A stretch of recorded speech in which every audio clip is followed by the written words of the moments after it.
வணக்கம். கரோலியின் மதிய நேர செய்திகளோடு இணைந்திருக்கிறீர்கள். விரிவான செய்திகளுக்கு செல்ல முன்னர் முதலில் தலைப்புச் செய்திகள். உணவு உற்பத்தி செய்யும் ஊழியர்களுக்கு விசேட தடுப்பூசி பணி ஆரம்பம். சுமார் 23,000 பேருக்கு மட்டுமே அரசு தொழில் வாய்ப்பு, பட்டதாரிகளுக்கு அதிர்ச்சி கொடுத்த அரசு. பால் தேநீரின் விலை 10 ரூபாவினால் அதிகரிப்பு. அரிசி விலையில் ஏற்பட்ட அதிகரிப்பு கடும் அதிருப்தியில் மக்கள். யாழில் சாதாரண பரீட்சை நிலையத்தில் வெடித்த மோதல், மாணவர்கள் மீது தாக்குதல். மீண்டும் பொருட்களின் விலையேற்றம், மக்களை ஏமாற்றும் அனுர அரசு.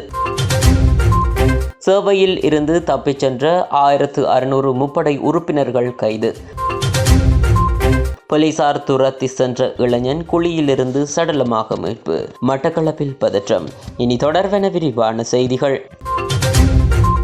உணவு உற்பத்தி மற்றும் அது தொடர்பான நடவடிக்கைகளில் ஈடுபடுபவர்களுக்கு விசேட தடுப்பூசி இடும் பணி தொடங்கப்பட்டுள்ளது.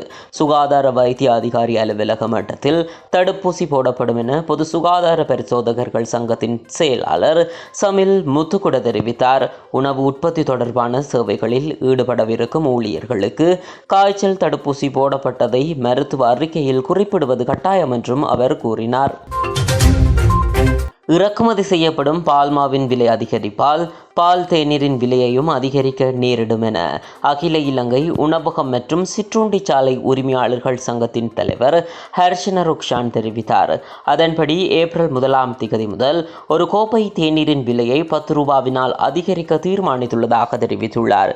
இறக்குமதி செய்யப்படும் 400 கிராம் பால்மாவின் விலை 50 ரூபாவினால் அதிகரிக்கப்பட்டு அதன் புதிய விலை 1100 ரூபாவாகும். தமிழ் சிங்கள புத்தாண்டு நெருங்கும் நிலையில் சந்தையில் அரிசியின் விலை அதிகரித்துள்ளதாக நுகர்வோர் தெரிவிக்கின்றனர். பல பகுதிகளில் அரிசி கட்டுப்பாட்டு விலையை விட அதிகமாக விற்கப்படுவதாக அவர்கள் குற்றம் சுமத்தியுள்ளனர். பல்வேறு தயாரிப்பு பெயர்களில் விற்கப்படும் அரிசி காரணமாக இந்த விலை உயர்வு ஏற்பட்டுள்ளதாக நுகர்வோர் கூறுகின்றனர். 220 ரூபாய் கட்டுப்பாட்டு விலையில் இருந்த நாட்டு அரிசி சில பகுதிகளில் 230 ரூபாவுக்கு விற்பனை செய்யப்படுவதாக தெரிவிக்கப்படுகிறது. மேலும் 240 ரூபாய் கட்டுப்பாட்டு விலை கொண்ட சம்பா அரிசி 260 ரூபாவுக்கு விற்பனை செய்யப்படுவதாகவும் தெரிவிக்கப்படுகிறது. 260 ரூபாவுக்கு விற்பனை செய்யப்பட்ட கீரி சம்பா சில தயாரிப்பு பெயர்களின் கீழ் 300 ரூபாவுக்கு விற்பனை செய்யப்படுகிறது. அரிசி விலை உயர்வு குறித்து நேற்று நாடாளுமன்றத்திலும் கருத்துக்கள் தெரிவிக்கப்பட்டமை குறிப்பிடத்தக்கது. யாழ்ப்பாணத்தில் காப்போத சாதாரணதர பரீட்சை நிலையம் ஒன்றில் மாணவர்களிடையே முறுகல் நிலை காரணமாக கைகலப்பு ஏற்பட்டுள்ளது. குறித்த சம்பவம் நேற்று காலை 7:30 மணியளவில் வடமராட்சி கிழக்கு மருதங்கேணியில் இடம்பெற்றுள்ளது. சம்பவம் தொடர்பில் மேலும் தெரிய வருகையில், வடமராட்சி கிழக்கு மருதங்கேணியில் அமைக்கப்பட்டுள்ள காப்போத சாதாரணதர பரீட்சை நிலையம் ஒன்றில் இரு பாடசாலைகளின் பரீட்சை நிலையமாக அமைக்கப்பட்டுள்ளது. குறித்த பரீட்சை நிலையத்தில் நேற்று காலை 7:30 மணியளவில் இரு பாடசாலை மாணவர்களிடையே முறுகல் நிலை ஏற்பட்டுள்ளது. முறுகல் கைகலப்பாக மாறியிருந்த நிலையில் பரீட்சை நிலைய கண்காணிப்பாளர்களால் கட்டுப்படுத்தப்பட்டுள்ளது. ஆனாலும் முதலாம் பகுதி வினாத்தாள் நேரம் முடிவடைந்த நிலையில் நண்பகல் 11:15 மணியளவில் வெளியில் இருந்து ஒரு தரப்பு பரீட்சை நிலைய வளாகத்தினுள் அத்துமீறி நுழைந்து ஒரு தரப்பு மாணவர்கள் மீது தாக்குதல் நடத்தியுள்ளது. இதனையடுத்து பரீட்சை நிலைய மேற்பார்வையாளரினால் மருதங்கேணி போலீஸ் நிலையத்திற்கு தகவல் வழங்கப்பட்டுள்ளது. உடனடியாக சம்பவ இடத்திற்கு வருகை தந்த மருதங்கேணி போலீசார் சம்பவம் தொடர்பில் ஆராய்ந்து பிரச்சனையை கட்டுப்பாட்டுக்குள் கொண்டு வந்துள்ளனர். தொடர்ந்து பரீட்சை நிலைய மேற்பார்வையாளரினால் எழுத்து மூலமாக பரீட்சை நிறைவு பெறும் வரையான காலம் வரை போலீஸ் பாதுகாப்பு வழங்குமாறு கோரி முறைப்பாடு ஒன்றினை மருதங்கேணி போலீஸ் நிலையத்திற்கு வழங்கியுள்ளார். இதனையடுத்து பரீட்சை நிறைவடையும் வரை நடமாடும் போலீசார் பாதுகாப்பினை வழங்க முன்வந்துள்ளதுடன் மேலதிக விசாரணைகளை மருதங்கேணி போலீசார் முன்னெடுத்து வருகின்றனர்.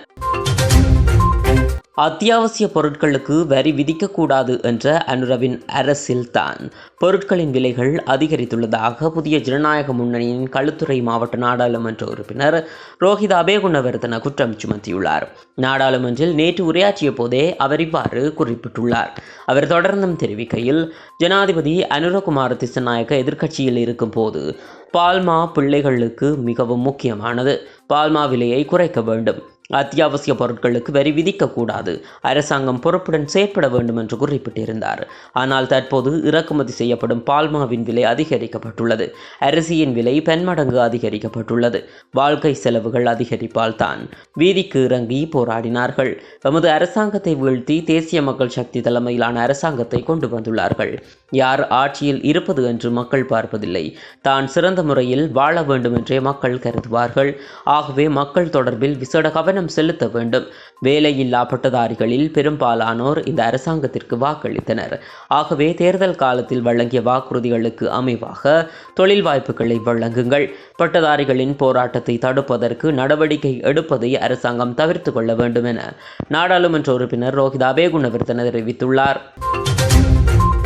சட்ட ரீதியாக சேவையில் இருந்து விலகாத முப்படைகளைச் சேர்ந்த 1600க்கும் மேற்பட்ட உறுப்பினர்கள் கைது செய்யப்பட்டுள்ளனர். பாதுகாப்பு செயலாளர் சம்பத் துய்யகொந்தவின் உத்தரவின் பேரில் சட்டபூர்வமாக ராஜினாமா செய்யாமல் பணியில் இருந்து தப்பிச் சென்ற முப்படை உறுப்பினர்களை கைது செய்வதற்கான நடவடிக்கைகள் கடந்த பிப்ரவரி மாதம் 22ஆம் தேதி ஆரம்பிக்கப்பட்டது.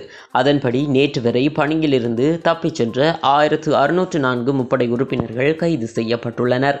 முப்படையினரால் முன்னெடுக்கப்பட்ட சோதனை நடவடிக்கைகளில் 1444 பேரும், போலீசாரினால் மேற்கொள்ளப்பட்ட சோதனை நடவடிக்கைகளில் 160 பேரும் கைது செய்யப்பட்டுள்ளதாக தெரிவிக்கப்படுகிறது. கைது செய்யப்பட்டவர்களில் 1394 இராணுவ வீரர்கள் அடங்குவதாக பாதுகாப்பு அமைச்சு தெரிவித்துள்ளது. அத்துடன் கைது செய்யப்பட்டவர்களில் 138 விமானப்படை வீரர்களும் 72 கடற்படை வீரர்களும் அடங்குகின்றனர். மட்டக்களப்பு வாகரை போலீஸ் பிரிவிற்குட்பட்ட அம்மந்தனாவெளி பகுதியில் இளைஞர் ஒருவரின் சடலம் மீட்கப்பட்டதால் பரபரப்பு ஏற்பட்டுள்ளது. இந்த சம்பவம் தொடர்பில் மேலும் தெரிய வருகையில், மட்டக்களப்பு வாகரை போலீஸ் பிரிவிற்குட்பட்ட அம்மந்தனாவெளி பகுதியில் இளைஞர் ஒருவரின் சடலம் மீட்கப்பட்ட நிலையில் அங்கு போலீசாருக்கு எதிராக பொதுமக்கள் ஒன்று திரண்ட காரணத்தினால் பதற்ற நிலை ஏற்பட்டது. வாகரை போலீஸ் பிரிவிற்குட்பட்ட அம்மந்தனாவெளி பகுதியில் உள்ள வயல் பகுதியில் உள்ள குழியொன்றில் இருந்து ஆண் ஒருவரின் சடலம் மீட்கப்பட்டது.